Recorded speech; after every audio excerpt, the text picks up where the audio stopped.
बिस्मिल्लाहिर्रहमानिर्रहीम अल्लाहुम्मा सल्ली अला मोहम्मद व अला मोहम्मद। अस्सलाम वालेकुम, उम्मीद आप लोग खैरियत से होंगे। फ़र्स्ट ऑफ़ ऑल जिसको ये लेक्चर देखना है और न्यूमेरिकल नहीं किया तो इंसानों की तरह न्यूमेरिकल कर लेना, सही है। पेपर के पॉइंट ऑफ व्यू से थोड़ा सा इंपॉर्टेंट है, लेकिन इतना इंपॉर्टेंट नहीं है जितना मैंने क्रिएट कर दिया है जब वापस इंसान बन रहा था, सही है। अच्छा भाई, रिएक्शन कोऑर्डिनेट का जो टॉपिक है वो मैंने CPP 2 के ए के पहले लेक्चर में पढ़ा दिया था, सही है। उसकी प्लेलिस्ट अलग से बनी हुई है, तो जाके देख लें। यानी इससे पिछला वाला जो लेक्चर है वो CPP 2A का पहला लेक्चर है, सही। पहली चीज़। दूसरी चीज़ ये कि मैंने थोड़ा सा तरीका चेंज किया लेक्चर बनाने का। उम्मीद है पसंद आएगा। आपके सामने एक मूवी का स्ट्रक्चर है, या मीथेन का स्ट्रक्चर है, सही है। खैर आगे चलते हैं पहले क्वेश्चन पे। रिएक्शन कोऑर्डिनेट को समझा चुका हूँ, किसी को अगर नहीं पता रिएक्शन कोऑर्डिनेट क्या है तो रिएक्शन कोऑर्डिनेट का वो लेक्चर जाकर देखेगा। Reaction coordinate, stoichiometric coefficient. इस न्यूमेरिकल को समझने के लिए आपको वो चीज़ें समझनी पड़ेंगी, अदरवाइज़ आपको ये समझने में मुश्किल होगी। यहाँ पे 3 आपके पास फार्मूलाज लिखे हुए हैं, एक ये और एक ये। हमें बेसिकली मोल फ्रैक्शन निकालना होगा। मोल फ्रैक्शन भी मैंने पिछले लेक्चर में समझाया था, यहाँ पे मैं कवर नहीं करूँगा, सही है। तो यहाँ पर मोल फ्रैक्शन हमें क्या करना है, इन टर्म्स ऑफ रिएक्शन कोऑर्डिनेट निकालना है। तो ये जो फार्मूला है ये मोल फ्रैक्शन का फार्मूला है इन टर्म्स ऑफ रिएक्शन कोऑर्डिनेट, या एप्सिलॉन जो है ना, ये रिएक्शन कोऑर्डिनेट को शो करता है, ठीक है। अच्छा, हम इसको ये क्यों कहते हैं कि mole fraction as a function of reaction coordinate या in terms of reaction coordinate, क्यों इसलिए कहते हैं क्योंकि रिएक्शन कोऑर्डिनेट की जाहिर सी बात है कोई वैल्यू आती है, तो हमें एक ऐसी एक्सप्रेशन बनानी होती है कंडीशन को रखकर कि जब हमारे पास एक ऐसी इक्वेशन बन जाए कि हमारे पास रिएक्शन कोऑर्डिनेट की वैल्यू आती रहे, हम उस इक्वेशन में डाल के आंसर निकालते रहें। हमें बार बार पूरा का पूरा सॉल्व ना करना पड़े, जस्ट हम रिएक्शन कोऑर्डिनेट की वैल्यू डालें तो हमारा आंसर आए, सही है। पॉइंट टू पॉइंट जब चेंजिंग हो रही होगी, इंस्टेंटेनियस चेंज आ रहा होगा, तो पॉइंट टू पॉइंट क्या होगा, हम आंसर निकालते रहेंगे, ठीक है। इसलिए इक्वेशन बनाते हैं। तो रिएक्शन कोऑर्डिनेट की वैल्यू की वजह से हमारा पूरा मोल फ्रैक्शन चेंज हो रहा होता है। तो रिएक्शन कोऑर्डिनेट एक तरीक़े से मोल फ्रैक्शन का फंक्शन हो गई, ठीक है। बात क्लियर है, आगे बढ़ें। अब यहाँ पर हमारे पास पहली एग्जाम्पल है, introduction to chemical engineering thermodynamics की बुक यूज़ कर रहा हूँ मैं। उसमें 14.1 चैप्टर नंबर 14 में एग्जाम्पल दी हुई है, सॉल्व न्यूमेरिकल एक तरीके से कह लो इसको। क्या कहता है कि एक सिस्टम है जो कि इनिशियली कंटेन कर रहा है 2 मोल्स। सबसे पहले यहाँ पे लिखा हुआ सिंगल रिएक्शन, अभी आगे डबल रिएक्शन भी आएंगे, वो भी देख लेंगे। पहले सिंगल रिएक्शन पे आसान से न्यूमेरिकल में बात करते हैं, ठीक है, कि किस तरीक़े से आया इसको सॉल्व करना होगा, ठीक है। तो आसान न्यूमेरिकल पे बात करते हैं। तो सबसे पहले क्या है कि हमें एक रिएक्शन दिया हुआ है। ये जो रिएक्शन है ये ख़ास पॉइंट पर होगा, ये ख़ास पॉइंट पर हो रहा होगा। मिसाल के तौर पे उसको एंडिंग पॉइंट कह देते हैं, एंडिंग पॉइंट कह देते हैं इस रिएक्शन को, ठीक है। थोड़ी देर के लिए एंडिंग पॉइंट कह देते हैं, यानी जब रिएक्शन ख़त्म हो गया तब हमने ये रिएक्शन की इक्वेशन लिख दी। उस वक्त हमारे पास ये मोल्स थे, ठीक। हमें क्वेश्चन में कहा कि एक सिस्टम है, यानी एक रिएक्शन का पूरा एक सिस्टम है, इनिशियली कंटेन कर रहा है 2 मोल मीथेन। यानी इन्होंने एक टाइम सपोज किया होगा, उसको इनिशियल का नाम दिया है, और उन्होंने कहा उस वक्त जो मीथेन थे, मीथेन के मोल्स थे वो 2 थे, वाटर के मोल्स 1 थे। कार्बन डाइऑक्साइड ही लिखा हुआ है, नहीं कार्बन डाइऑक्साइड ही लिखा हुआ है, कार्बन मोनोऑक्साइड है, ये कॉमन है।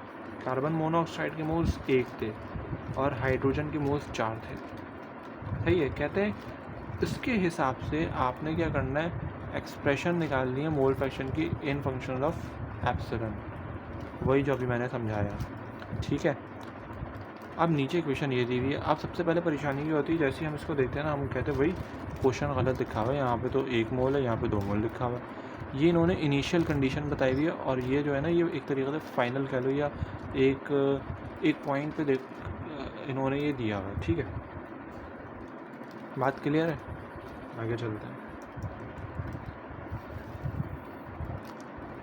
अब यहाँ पर हमने क्या किया कि हमने NI से मुराद है मोल्स एट इनिशियल, एक सेकेंड, सॉरी गलत हो गया। मोल्स जो हैं वो क्या है, NI नॉट से मराद है इनिशियल, ठीक है। यानी स्टार्टिंग जब बिल्कुल उन्होंने स्टार्टिंग पॉइंट कंसिडर किया है जिसके मोल्स गिवन है, एक तरीके से कह लो उसको गिवन मोल्स जो हैं, जो क्वेश्चन में गिवन है ना, वो मोल्स, ठीक है। तो ये गिवन है, तो हमें क्या करना है, हमें पहले डेटा के तौर पर अच्छा लिखना है किस तरीके से। सबसे पहले एग्जाम्पल की हेडिंग डाल ली, फिर एक लूज पेज पे ये काम करें आप लोग, ठीक है। क्वेश्चन लिखा, उसके बाद इक्वेशन की हेडिंग डालना, ये लिखना, फिर डेटा की हेडिंग डालना और ये चार्ट बनाना, ठीक है। चार्ट बनाना, यहाँ पे गिवन मोल्स आएंगे, तो 2 मोल्स मीथेन के, वाटर के 1, कार्बन डाइऑक्साइड का 1, हाइड्रोजन के 4, ठीक है। और जब हमारे पास रिएक्शन हो गया तो उस वक्त के जो मोल्स हैं उनको NI नाम दिया है, सही है। और जब हो गया तो ये चीज़ें बिठा लेना दिमाग में, NI क्या है, NI नॉट क्या है। तो उस वक्त CH4 कहलाया, H2O कहलाया, कार्बन मोनोऑक्साइड का 1 कहलाया और H2O का 3 हुआ, सही है। ये सारे गिवन है। हमने ये माइनस माइनस प्लस प्लस क्यों नहीं है, क्योंकि रिएक्टेंट के लिए माइनस यूज़ होता है, प्रोडक्ट के लिए प्लस यूज़ होता है। बात क्लियर है। यहाँ पे ये इनिशियली इन्होंने पहले से गिवन किया हुआ था, तो इसमें हमें यूज़ करने की ज़रूरत नहीं पड़ी नहीं। अब सबसे पहले क्या करना है, हमें स्टोइचोमेट्रिक कोफिशिएंट का नेट स्टोइचोमेट्रिक कोफिशिएंट कैलकुलेट करना है। यानी स्टोइचोमेट्रिक कोफिशिएंट क्या होता है, जो रिएक्टेंट के साथ लिखा हुआ होता है, सही। जो भी रिएक्टेंट है, अगर रिएक्टेंट है तो वो स्टोइचोमेट्रिक कोफिशिएंट माइनस में आएगा, अगर प्रोडक्ट के साथ है तो वो प्लस में आएगा। पिछले लेक्चर में ये भी बताया था। तो यहाँ पे नेट स्टोइचोमेट्रिक कोफिशिएंट पहले कैलकुलेट करना है, ठीक है। माइनस माइनस और प्लस, या ये सारे इनको ना ब्रैकेट में करके लिखना, -1 फिर प्लस फिर ब्रैकेट फिर -1 फिर, यानी इस तरीके से करना, ये ज़्यादा सूटेबल रहेगा। वरना ऐसा ना हो कंफ्यूज हो जाओगे, कहीं हो सकता है साइन डबल आ रही हो सकता है। बेहतर तरीका ये है कि इस तरीके से करके लिखा जाए, तो आंसर क्या आ जाएगा, इसका 2 आ जाएगा, ठीक है। इसी तरीके से NI नॉट है, इसका नेट हमें निकालना है, तो वो कितना आएगा, 8 आएगा, ठीक है। अब सही है, NI नॉट कितना आएगा, 8 आएगा। उसके बाद क्या करना है, हमने ये क्या है, ये जो हमारे पास चीज़ है ना, ये हमारे पास है डिनोमिनेटर, यार ये मैं ऊपर से दिखा देता हूँ, ठीक है। बेसिकली ये है N नॉट। अब ये जो N नॉट है, ये बेसिकली ये वाली चीज़ है, इसका NI नॉट लिख लो या N नॉट लिख लो, ऊपर एक्सप्रेशन में वैसे NI नॉट ही होगा। ये देख लो यहाँ पे ना N नॉट है, ये इसको NI नॉट कर लो, N नॉट लगा लो, चलो यहाँ पे सही है। N नॉट सेम यही वाली चीज़ है, इसका नेट हमने बस कैलकुलेट किया है, तो इसको N नॉट नाम दे दिया है। यानी N नॉट यहाँ पे हम कैलकुलेट करेंगे नेट, ये देखो इसको N नॉट नाम दिया है, यानी NI नॉट का नेट, यानी सबको ऐड कर लेना, सब्मिशन कर ली। तो सबको जब ऐड कर लिए इन सारी नंबर्स को, तो 8 आया। तो N नॉट की जगह क्या आया, 8 लगाया, प्लस का प्लस आया, स्टोइचोमेट्रिक कोफिशिएंट भी नेट आएगा, तो वो कितना है, 2 है, तो 2 लगाया। उसके बाद एप्सिलन एज इट इज़ आ गया, एप्सिलन की वैल्यू नहीं है। एप्सिलन की वैल्यू क्यों नहीं है, क्योंकि हम जब हमें इसके हिसाब से एक्सप्रेशन की ज़रूरत पड़ेगी तो हम एप्सिलन लगाएंगे, यानी रिएक्शन कोऑर्डिनेट की जो भी मिसाल के तौर पे 1 आ रही है, 2 आ रही है, 3 आ रही है, कोई भी वैल्यू आ रही है वो हम लगाएंगे, तो उसके हिसाब से इक्वेशन चेंज होती जाएगी। तो हमें इन terms of reaction coordinate value निकालनी है ना, इसीलिए निकालेंगे ताकि हमारे पास चेंज होता रहेगा, इसलिए ये फंक्शन एक तरीके से चेंज कर रहा है चीज़ को। तो 8 + 2 एप्सिलन, तो 8 + 2 एप्सिलन आ गया, सही है, बात क्लियर है। अब सबसे पहले क्या है, हमें मोल फ्रैक्शन निकालना है, इसके लिए मीथेन के लिए, सही। तो ये 2 ये कैसे आया, तो ये बता देता हूँ दोबारा से। देखो हमारे पास क्या था, इसमें नज़र आ रहा है, आ तो रहा है, मुझे नज़र नहीं आ रहा लेकिन कैमरे में नज़र आ रहा है। सही है। हमारे पास था NI0 प्लस, फिर यहाँ पर भी मैं एक बार तसल्ली करा दूँ, प्लस VI0 है। तकरीबन ऊपर नीचे चीज़ सेम है, बस थोड़ा सा डिफरेंस आएगा। यहाँ इसको यूँ कर देते हैं।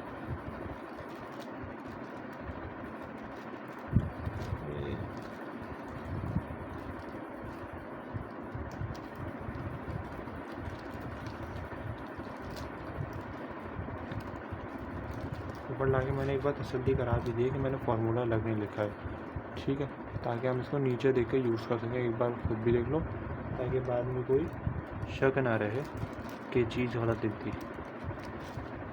अब देखो भाई, सबसे पहले हमारे पास ये फार्मूला है, ठीक है। हमने क्या किया, y निकालना है। तो NI0 जो है हमारे पास वो कितना आ रहा था, हमारे पास आ रहा था, कहाँ गया, सॉरी एक सेकंड रुकना यार, सही, इसको इतना ऊपर कर देता है, मीथेन का नज़र आ रहा है। अब यहाँ पे क्या है, सबसे पहले NI0 है, तो NI0 हमें ये वाला नहीं लेना चाहिए, अभी हम मीथेन के लिए कर रहे हैं। सही भाई, नीचे वाली जो टर्म हमने निकाली थी वो तो सब में सेम रहेगी, पहली चीज़ ये याद रखनी है। तो दूसरी चीज़ ये याद रखनी है कि ये जो मीथेन है, मीथेन आ गया, तो हमें क्या करना है, हमें अब सबसे पहले मीथेन के लिए क्या करनी है, ये इक्वेशन बनानी है मोल फ्रैक्शन की in terms of reaction coordinate. तो हमें क्या करना है कि y as it is y आ गया, NI0 किसका आएगा, मीथेन का आएगा। तो NI नहीं लिखा है इन्होंने, NI0 लिखा हुआ, तो मीथेन का NI0 कितना है, 2 है। तो हमने क्या किया, NI0 की जगह 2 लगा दिया, यहाँ पे कैलकुलेटर में साथ तौर पर कर भी लेते हैं, 2 लगा दिया, NI0 आ गया 2। उसके बाद VI कितना है, VI इसका हमारे पास 1 है, ठीक है, 1 एप्सिलॉन, सॉरी माइनस आया, इसीलिए कह रहा हूँ कि इसको यूज़ करते हुए ना एहतियात करनी है। यहाँ पे कोई प्लस का प्लस लगा दिया, VI, ये बेसिकली जो है ना, ये इसको NI तो कह सकते हैं, लेकिन यहाँ पे एज अ मोल डिफाइन हुआ है, यानी यहाँ पे मैं दिखाता हूँ, ये ना इस रिएक्टेंट के साथ जो नंबर होता है तो वो क्या कहलाता है हमारे पास, स्टोइचोमेट्रिक कोफिशिएंट। तो स्टोइचोमेट्रिक कोफिशिएंट जो होता है, तो स्टोइचोमेट्रिक कोफिशिएंट क्या होता है, V क्या कहते हैं ना उसे, तो ये VI है ये, ठीक है। तो स्टोइचोमेट्रिक कोफिशिएंट क्या है, VI है। तो अगर ये रिएक्टेंट में तो माइनस आएगा और प्रोडक्ट में तो प्लस आएगा, ठीक है। तो मैंने क्या किया कि माइनस जो है ना वो VI की जगह रखा, और ये नीचे वाली एक्सप्रेशन सब में सेम आएगी। तो 2 माइनस एप्सिलॉन नॉट 8 + 2E, ठीक है, बात क्लियर है। वाटर के लिए करते हैं, वाटर के लिए भी ये करना होगा, जानबूझ के करवा इसलिए रहा हूँ क्योंकि सब भूल चुके होंगे इस वक्त, जब वो लेक्चर देख रहे होंगे पेपर से चंद दिन पहले, ठीक है। 1 माइनस E, और अब ये कैसे आया, NI0 वाटर का देखो, NI0 वाटर का कितना आ रहा है, 1 आ रहा है, प्लस VI चेक करो, ये NI नहीं है, VI है ये, ठीक है। NI कह तो सकता है लेकिन ये VI है, स्टोइचोमेट्रिक कोफिशिएंट। VI कितना है, VI वाटर का चेक करो, -1, एप्सिलॉन की जगह एप्सिलॉन आ जाएगा, नीचे वाली टर्म सेम रहेगी। तो 1 माइनस प्लस माइनस माइनस हो गया, तो 1 माइनस एप्सिलॉन और 8 + 2 एप्सिलॉन। बिल्कुल इसी तरीके से इसका भी होगा, सही है। ये तो बहुत ही आसान हो गया, जस्ट 1 पुट कराएंगे, प्लस एप्सिलॉन आ गया और ये हो गया हमारे पास। इसी तरीके से ये वाला भी होगा, ठीक है। अब तेज़ी से, और इसी तरीके से ये वाला भी होगा। ये वाला अगर किसी को नहीं भी आ रहा तो सब समझ में, तो वो करे, ठीक है। जस्ट क्या है हमारे पास, इसका जो स्टोइचोमेट्रिक कोफिशिएंट, वो क्या कहते हैं एन आई नॉट जो है वो 4 है, 4 फिर प्लस आ गया 3 एप्सिलन आ गया। 3 एप्सिलन में हमारे पास क्या होता है, प्लस का प्लस आ गया, वी आई की जगह आया हमारे पास 3, तो वी आई की जगह 3 लगाया, एप्सिलन की जगह एप्सिलन लगाया, नीचे वाली टर्म सेम रहेगी। तो वही जस्ट वैल्यूज़ को पुट करना है, ठीक है। डिकम्पोजिशन ऑफ वाटर वेपर, दूसरी एग्जांपल, ये बेसिकली इसमें एग्जांपल में जो रिएक्शन हो रहा है ना, तो इस रिएक्शन का नाम भी लिख दिया है, ये लिखने की ज़रूरत नहीं है, ठीक है। या अगर मैं यूँ कार्ड भी देता हूँ इसको, तो इसको लिखने की ज़रूरत नहीं है, नज़र तो बचाइए यार कैमरे में, ठीक है। अगला न्यूमेरिकल कहता है कि भाई एक वैसल है, होगी भाई एक वैसल जिसमें पानी होगा, तो कहता है contains only an naught mole of water. यहाँ पे इन्होंने बोला कि भाई हम नंबर नहीं बता रहे, हम आपको एक वेरिएबल दे रहे हैं, n naught mole of water vapour. कहता है कि एक्सप्रेशन बनानी है किसके हिसाब से, mole and mole fraction of species to epsilon, वही वाली सेम वही वाला काम करना है। बस इन्होंने जस्ट यहाँ पे दी वाटर वेपर के जो मोल्स है ना वो नहीं दिए, यानी इनिशियल मोल्स नहीं दिए इन्होंने। तो इनिशियल मोल्स सारे यहाँ पे हमने लिख लिए, और यहाँ पे हमने बाकी भी मोल्स क्या किए, बेसिकली स्टोइचोमेट्रिक कोफिशिएंट के तौर पे यूज़ होगा। एन आई भी कहते हैं स्टोइचोमेट्रिक कोफिशिएंट के तौर पर सब में ये यूज़ होगा, ठीक है। एन आई को क्यों कह रहे हैं, क्योंकि ये एक तरीके का मोल्स है, तो मोल्स को भी कहा जाता है, ठीक है। और चूँकि ये एक कोफिशिएंट का काम कर रहा है, स्टोइचोमेट्रिक कोफिशिएंट है, तो इसलिए यहाँ पे वी आई इनको कहा जाएगा। और वैसे वो वी आई नहीं कहते उसको, ये कहते हैं, इसको कहते हैं न्यू, है लैटिन वर्ड अल्फ़ाबेट है। और यहाँ पे इसके ये लिखनी है सारे,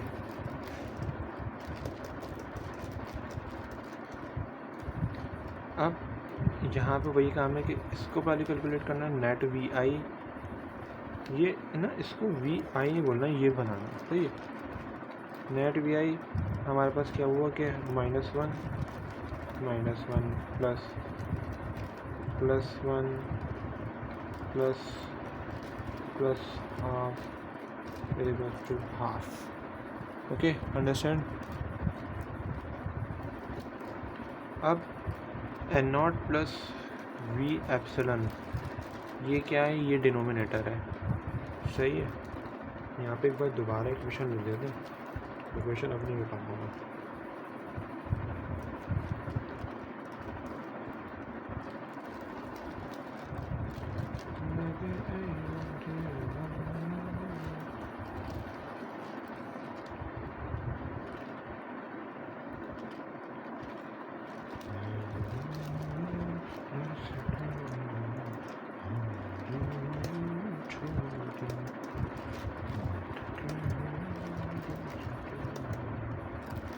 सही है भाई।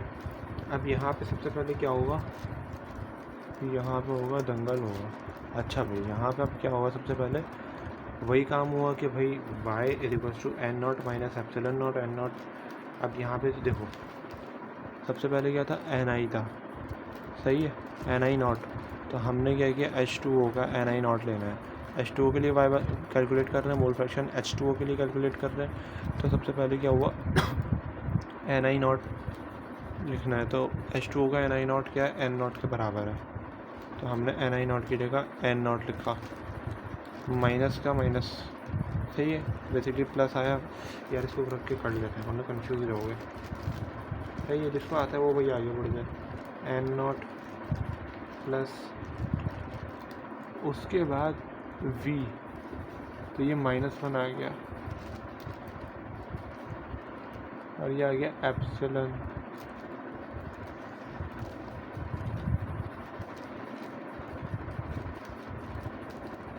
ये एप्सिलन आ गया, सही है। ये नीचे की इक्वेशन यहाँ पे बनाई है, जैसे कि n naught plus we epsilon था, तो एन नॉट की जगह तो एन नॉट आया, प्लस ये न्यू है, वी नहीं है, ये न्यू है। तो ये अब इसने असल में ना सर लिख दिया है, लेकिन असल में न्यू है क्योंकि हमारे पास ऑप्शन नहीं होता ना। तो न्यू आ गया, न्यू की जगह हमने क्या लगाया, क्योंकि क्या कहते हैं इसका था, इसका सम था ना, तो नेट लगाया है यहाँ पे ना। आप लोगों ने पर इसका नेट कैलकुलेट करना है और फिर दोनों में नेट लगा देना। मैं इसकी PDF भी दे दूँगा हाथ से लिखी हुई भी और ये वाली स्लाइड भी। तो आपने सॉल्व किया, ये आ गया, यहाँ पे नेट यूज़ हुआ था। उसके बाद यहाँ पे भी इसी तरीके से होगा और यहाँ भी इसी तरीके से होगा। H2 जो है वो क्या है, क्या कहते हैं, आप H2 के लिए हम मोल फ्रैक्शन निकाल लें, सही है। तो हमारे पास क्या हुआ,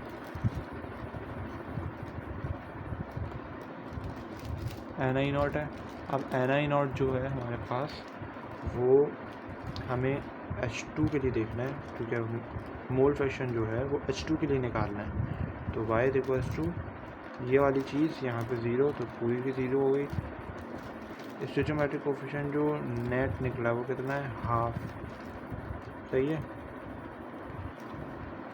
एप्सिलन का एप्सिलन आ गया, ठीक, और ये पूरी चीज़ आ गई। लेकिन यहाँ पे एक चीज़ और देखनी है, सॉरी एक चीज़ और देखनी है, सॉरी मैं यहाँ पे नेट नहीं लगेगा ना, सॉरी मिस्टेक हो गई।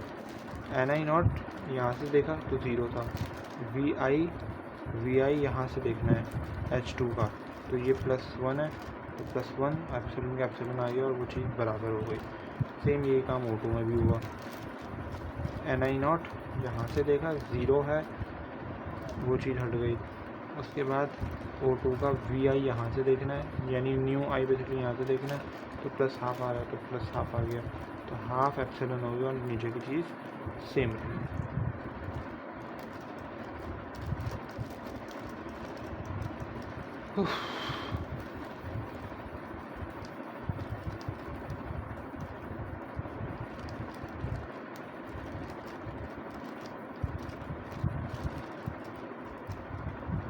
अब इसके बाद अगला जो है न्यूमेरिकल वो है अनसॉल्व न्यूमेरिकल है, ये भी 14.1 की तर्ज पर है, सही है।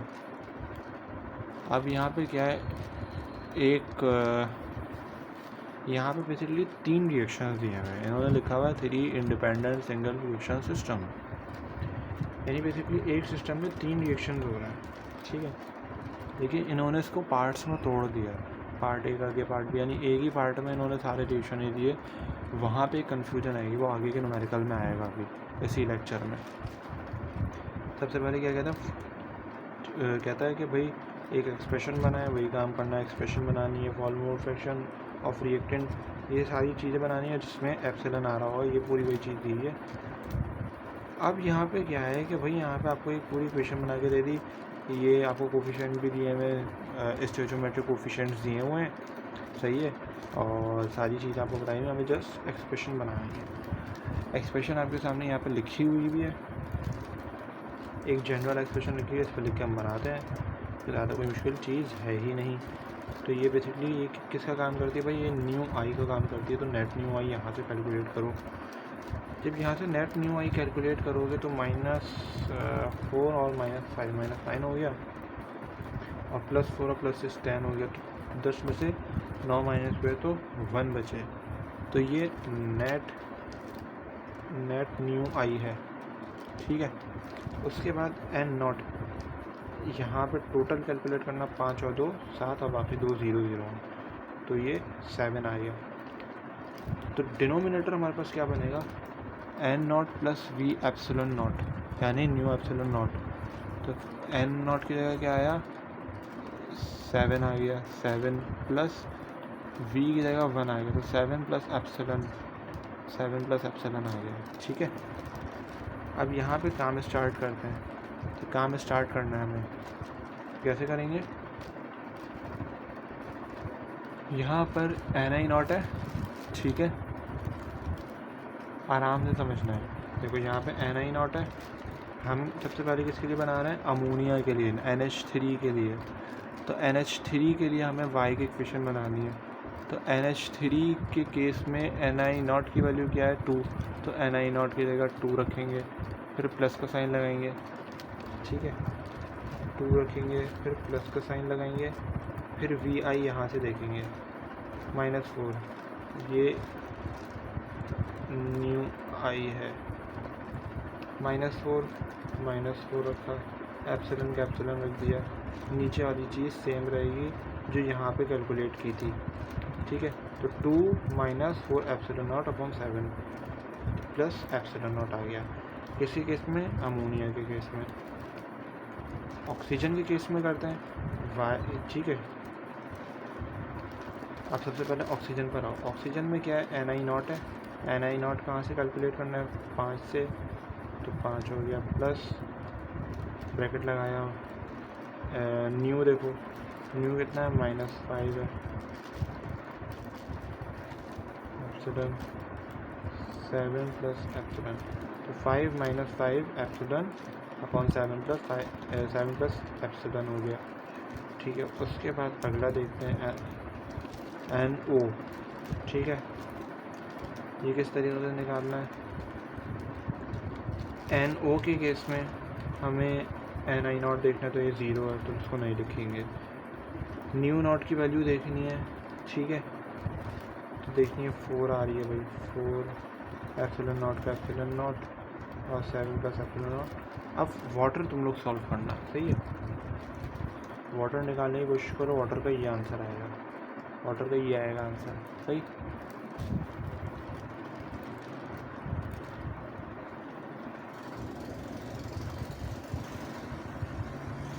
तो वाटर का आंसर आएगा। अब यहाँ पे एक पॉइंट और मैं डिस्कस करता चलूँ। हम भाई ये जो आंसर्स निकाल रहे हैं इनको वेरीफाई करने का तरीका क्या, हमें पता कैसे चलेगा कि आया कि हमारा आंसर सही आ रहा है या गलत आ रहा है? इन सबको आपस में सम करा दो, आंसर 1 आएगा। ये चीज़ इन्होंने यहाँ पे की है, लेकिन समझने में थोड़ी सी मुश्किल हो रही है। डिनोमिनेटर सेम रहते, सही है। 7 प्लस एप्सिलॉन नॉट सबको आपस में कराओ तो ऊपर भी 7 प्लस एप्सिलॉन नॉट आएगा, इससे ये कैंसिल हुआ, आंसर आ गया 1। ये सीन हो रहा होगा यहाँ पर वेरिफिकेशन में, क्योंकि अनसॉल्व न्यूमेरिकल है तो इसकी कोई कह लो कि दलील हमारे पास नहीं है कि सही हुआ है या गलत हुआ है। तो यहाँ पे मैंने तरीका बता दिया है, ठीक है। पार्ट बी है, पार्ट बी भी बिल्कुल ऐसे ही होगा, ठीक है। मैं इसको रिपीट नहीं करता, पूरा वही तरीका अपनाया जाएगा कि हमें इसको क्या करना होगा, स्टोइचोमेट्रिक कोफिशिएंट मानना होगा और ये पूरा ये होगा, और फिर हम इसको सॉल्व कर लेंगे। H2S O2 H2O और SO2। जस्ट हमें वैल्यूज़ पुट करानी है, किस किस की वैल्यूज़ पुट करानी है, NI0 की वैल्यू पुट करानी है और फिर स्टोइचोमेट्रिक कोफिशिएंट की वैल्यू पुट करानी है, हमारे पास आंसर आ जाएगा। फिर ये ऐसी तरीके से पार्ट सी होगा, पार्ट सी भी देख लो, ये हो गया। उसके बाद न्यूमेरिकल नंबर 14.2 आता है। ये मल्टी रिएक्शन सिस्टम है, ये थोड़ा सा अलग होगा, ठीक है। समझने की कोशिश करते हैं भाई इसको। कहते हैं कि एक सिस्टम है, सिस्टम में क्या है, सिस्टम में ये है कि 2 मोल इथाइलिन है उसके पास और 3 मोल ऑक्सीजन है उसके पास। एक अंडर गोज 2 साइमल्टेनियस रिएक्शन, एक वक्त में वो 2 रिएक्शंस हो रहे हैं। साइमल्टेनियस कहते हैं एक वक्त में एक से ज़्यादा चीज़ों का होना। तो 2 साइमल्टेनियस रिएक्शन यानी एक वक्त में 2 रिएक्शंस हो रहे हैं। Develop expression for the mole fraction as a function of epsilon 1 and epsilon 2। मुझे ये चीज़ समझानी थी असल में, इसलिए मैंने कहा कि अब पीछे वाले का क्या छोड़ दिया जाए ताकि हम तेज़ी से आगे आ सकें। हमारे पास मल्टी रिएक्शन सिस्टम में पहला ये दिया हुआ, दूसरा ये दिया हुआ, यानी एक वक्त में 2 रिएक्शंस हो रहे हैं, सही है।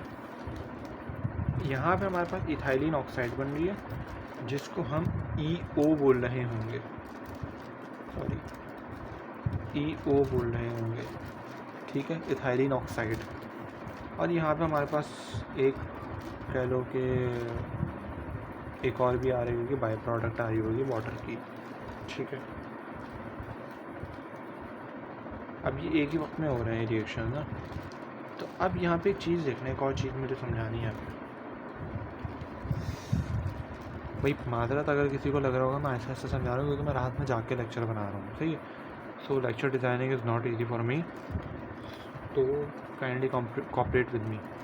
तो अब यह है कि यहाँ पर देखो हमारे पास स्टोइचोमेट्रिक कोफिशिएंट होता है ना, होता है भाई स्टोइचोमेट्रिक कोफिशिएंट। स्टोइचोमेट्रिक कोफिशिएंट में हमारे पास इसके लिए जो स्टोइचियोमेट्रिक कोफिशिएंट होगा वो स्टोइचियोमेट्रिक कोफिशिएंट नंबर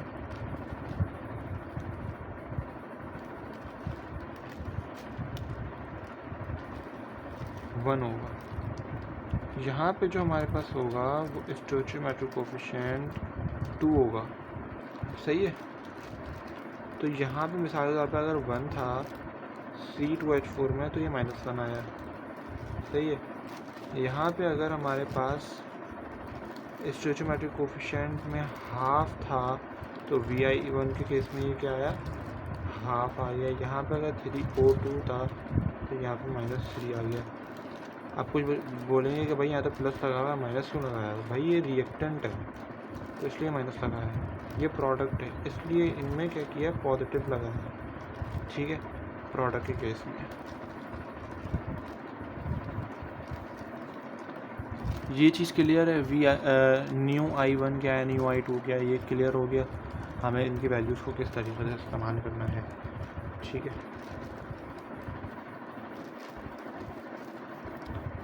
अगर किसी को नहीं समझ में आया वीडियो पीछे करके स्क्रीनशॉट ले ले ताकि उसके दिमाग में चीज़ बैठ जाए।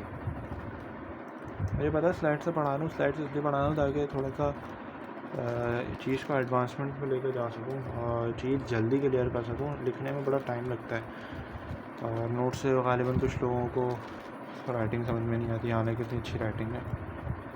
मेरा मतलब सही राइटिंग है, अच्छी नहीं है, सही है। अब यहाँ पे सबसे पहले क्या करना भाई, Vi1 का और Vi2 का नेट निकालो, इसका नेट निकालो, इसका नेट निकालो। तीनों के हमें क्या करना है, नेट निकाल लेना है। जब तीनों के नेट हम निकालेंगे तो हमारे पास ये देखो Ni, इसका हमारे पास ये बना नेट। ठीक है, देखो भाई +1 से -1 कैंसिल, हाफ बचा, हाफ आ गया, माइनस का आ गया। बिल्कुल इसी तरीके से यहाँ पर भी होगा, ये हो गया। इसी तरीके से N0 जो है वो हमने इससे कैलकुलेट किया तो हमारे पास 5 आ गया। ठीक है,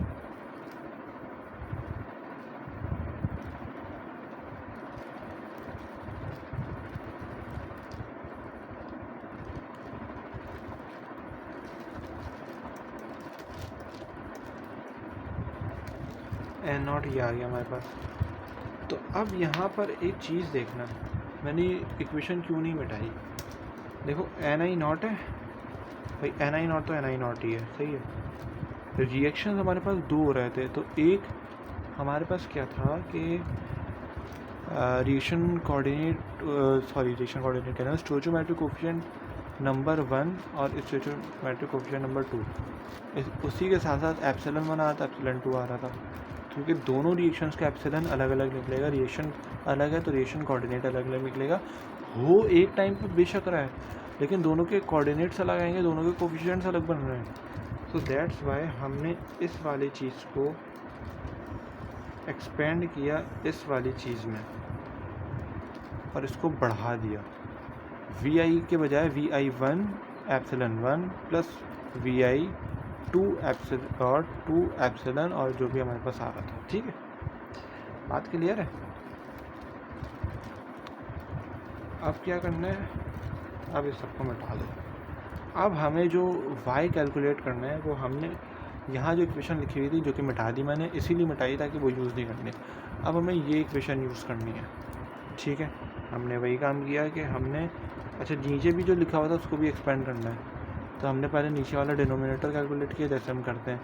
भाई कैसे करते हैं, हमने सबका क्या किया, नेट निकाल के उसमें किया था और फिर हमने उसको फिक्स कर दिया था और फिर उसकी वैल्यू निकाल दी थी। यानी N0 की जगह N0 डाला, 5 आया था। सही है, यहाँ से निकाला था। और कैसे निकाला था दोबारा बता देता हूँ। N0 का नेट आया था 3 और 2 5। सही है, तो ये आ गया था और फिर माइनस और फिर ये हमने निकाला था। सही है, डिनोमिनेटर सब में सेम रहता है, सब में सेम रहता है। उसके बाद हमने क्या किया, सबसे पहले हम C2H4 के लिए काम कर रहे हैं तो 2 C2H4 के लिए Ni0 क्या है, 2 है। फिर C2H4 के लिए हमारे पास Vi क्या है, यानी न्यू I क्या है, न्यू I। तो न्यू I है हमारे पास न्यू आई वन बेसिकली। भाई ये जो लिखा हुआ है ना, ये 2 एप्सिलॉन नहीं लिखा हुआ, ये न्यू, ये बेसिकली लिखा हुआ है ये, और फिर ये लिखा हुआ है, ये चीज़ लिखी हुई है ये। इसको 2 एप्सिलॉन मत समझना, क्योंकि जाहिर सी बात है इसमें ऑप्शन नहीं होता ना इस तरीके से करने का, तो इसलिए तो 2 फिर प्लस का, यार मैं करवा ही देता हूँ, 2 आ रहा है, प्लस का प्लस आ रहा है, फिर v यानी न्यू आई आ रहा है। तो हमने क्या किया, सबसे पहले न्यू आई देखो, न्यू आई कहाँ है भाई, न्यू आई 1 लगाना है, तो C2H4 1 आ गया। फिर हमने एप्सिलॉन 1 आ गया, फिर प्लस, फिर यहाँ भी 1 है, न्यू आई 2 जो है ये यहाँ भी 1 है, एप्सिलॉन 2,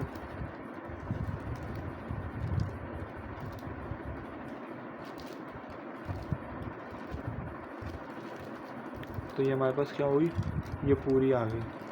तो जब ये पूरी आ गई हमारे पास, हमने इसको सॉल्व किया, 2 माइनस एप्सिलॉन 1 माइनस एप्सिलॉन 2, सही है।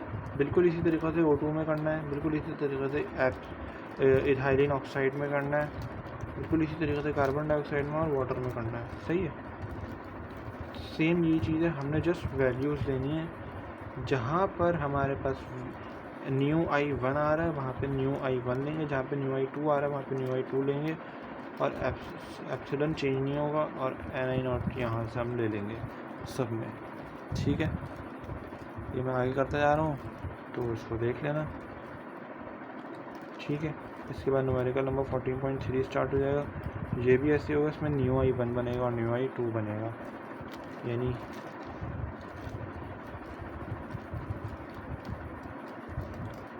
इसको ऐसे नोट्स में उतारना है। मैं इसके हाथ से लिखे हुए नोट्स भी दे दूँगा इंशाल्लाह, इसी वीडियो के लिंक में डाल दूँगा, सही है। बात समझ में आ गई। तो ये है कि ये हमारा आज का लेक्चर था, मैंने इसको समझाने की, कन्वे करने की कोशिश की, पूरा टॉपिक ऐसा था ना अजीब सा बोरिंग टाइप था, तो ये है कि मज़ेदार नहीं था, नॉर्मल था। उम्मीद है क्लियर हो गया होगा। अगर फिर भी कोई सवाल है तो पूछ लेना। मैंने सबका अलग अलग इसलिए नहीं बताया कि इसमें ये पुट होगा, इसमें ये पुट होगा, इसलिए नहीं बताया क्योंकि वो बिला वजह लंबी होती। अगर करने वाला मेहनती स्टूडेंट है तो वो कर लेगा, जो नहीं करने वाला उसको एक एक स्टेप भी बता देंगे वो नहीं करेगा, ठीक है। तो पूरा एक एक चीज़ समझाने में ना मेन चीज़ समझा दी, सही है। अब वैल्यूज़ पुटिंग का काम है तो वैल्यूज़ पुट कर लेना, सही। फिर भी अगर कहीं पे कोई मसला है तो व्हाट्सएप पे पूछ लेना, इंशाल्लाह बता देंगे। और इसके हाथ से लिखे हुए नोट्स और ये स्लाइड्स दोनों में, ये ऑफलाइन स्लाइड्स आपको मिल जाएंगी, ऑनलाइन नहीं मिलेंगी, ऑफलाइन स्लाइड्स मिलेंगी इसकी। यानी यहाँ पे बेसिकली ऑनलाइन स्लाइड में क्या होता है कि ये जो स्ट्रक्चर्स वगैरह मूव कर रहे होते हैं, आगे आगे भी कुछ चीज़ें समझाऊँगा तो उसमें स्ट्रक्चर मूव कर रहा होगा। तो ये क्या इंशाल्लाह मिलता है अगले लेक्चर में। फ़ी अमान अल्लाह।